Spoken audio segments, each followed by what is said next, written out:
Assalamualaikum warahmatullahi wabarakatuh. Perkenalkan, nama saya Gian Firadi dengan NIM 2316050011. Saya akan mempresentasikan materi mengenai skema operasional bank syariah.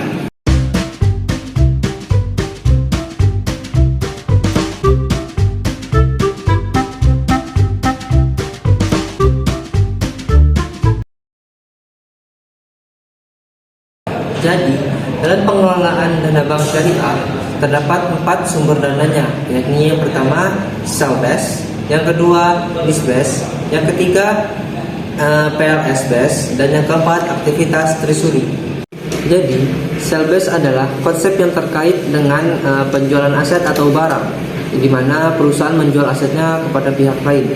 Sedangkan lease base adalah konsep yang terkait dengan sewa atau leasing, di mana perusahaan menyewakan asetnya kepada pihak lain untuk jangka waktu tertentu. Sedangkan berikutnya adalah PLS base, itu adalah konsep yang terkait dengan pembiayaan syariah, di mana perusahaan memberikan bantuan dana kepada pelaku usaha berdasarkan pada prinsip syariah. Lalu yang terakhir ada aktivitas treasury, itu adalah kegiatan yang terkait dengan manajemen kas dan investasi perusahaan. Jadi dalam sell base terdapat 3 akad yang dikemukakan, yakni yang pertama murabahah, yang kedua salam, yang ketiga istisna. Dalam murabahah adalah suatu akad jual beli yang mana dalam prinsip Islam, berbasis prinsip Islam, dan keuntungan dan modalnya dijelaskan di awal. Lalu salam ialah aktivitas akad jual beli yang mana pembayarannya dilakukan di awal, namun barangnya akan dikirim setelahnya. Lalu istisna itu akad jual beli juga, namun pembayaran di awal dan barangnya akan dibuat setelah proses pembayaran.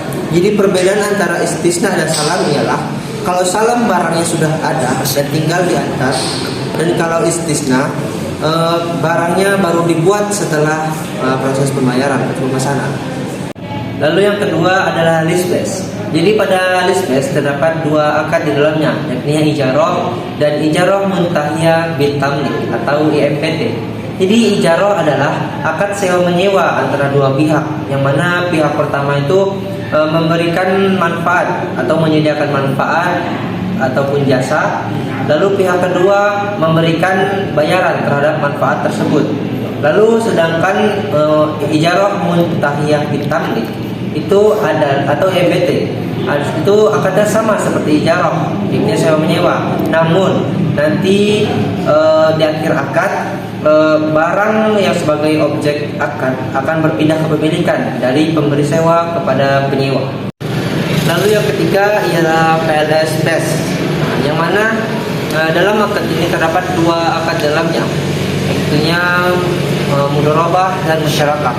Mudharabah adalah akad kerjasama bagi hasil antara 2 pihak, yang mana pihak pertama menyediakan modal atau memberikan modal, lalu yang pihak kedua adalah sebagai penjalan modal tersebut. Lalu nanti keuntungannya dibagi sesuai dengan kesepakatan di awal. Lalu yang kedua adalah musyarakah.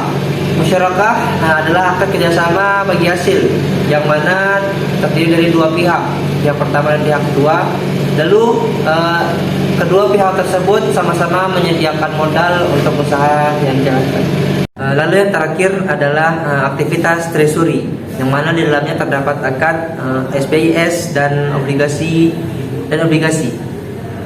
Lalu SBIS adalah singkatan dari Sertifikat Bank Indonesia Syariah, yang mana SBIS berarti surat berharga yang dikeluarkan oleh Bank Indonesia dalam bentuk mata uang rupiah dalam prinsip syariah. Lalu obligasi adalah surat berharga yang dikeluarkan atau surat hutang yang dikeluarkan oleh perusahaan atau pemerintah guna menarik dana dari investor. Jadi terdapat 4 pendapatan dari beberapa sumber dana tadi, yakni sell base pendapatannya berupa margin, lease base berupa ujroh, PLS base berupa bagi hasil, dan aktivitas treasury berupa bagi hasil ataupun bonus. Yang mana pendapatan tersebut akan dibagi atau didistribusikan kepada dua tujuan. Yakni tujuan pertama untuk porsi bank dan yang kedua untuk porsi nasabah yang nantinya akan dijadikan sebagai sumber dana dari giro wadiah, tabungan mudharabah, deposito mudharabah, dan equity. Giro wadiah adalah rekening giro yang menggunakan prinsip wadiah yad damanah atau titipan. Sedangkan tabungan mudharabah adalah tabungan yang didasarkan pada akad mudharabah, yaitu perjanjian kerjasama antara nasabah dan bank dalam ekonomi syariah. Lalu deposito mudharabah adalah produk investasi syariah yang menggunakan prinsip mudharabah, yaitu perjanjian bagi hasil antara dua pihak. Lalu equity atau ekuitas adalah nilai bersih atau kepemilikan yang dimiliki oleh pemilik atau pemegang saham suatu perusahaan setelah dikurangi kewajiban atau utang. Penjelasan tadi adalah beberapa pendapatan bank yang didapat dari pengelolaan dana bank ataupun nasabah. Sedangkan ada pun beberapa dana yang 100% pendapatan bank adalah dari upah atau bayaran jasa-jasa yang disediakan bank seperti transfer, inkaso, dan garansi bank. Transfer adalah proses pemindahan atau pengiriman nilai barang ataupun jasa dari satu pihak ke pihak lain, baik secara fisik maupun elektronik. Lalu inkaso adalah proses pengiriman atau pemindahan uang dari satu pihak ke pihak lain melalui perantara seperti bank atau lembaga keuangan lainnya. Lalu garansi bank adalah jaminan atau kepastian pembayaran yang diberikan oleh bank kepada pihak ketiga atau penerima atas transaksi yang dilakukan oleh nasabah. Sekian materi yang dapat saya sampaikan. Semoga kawan-kawan yang menonton video ini dapat memahami apa yang saya jelaskan tadi. Sekian dari saya ucapkan terima kasih. Wassalamualaikum warahmatullahi wabarakatuh.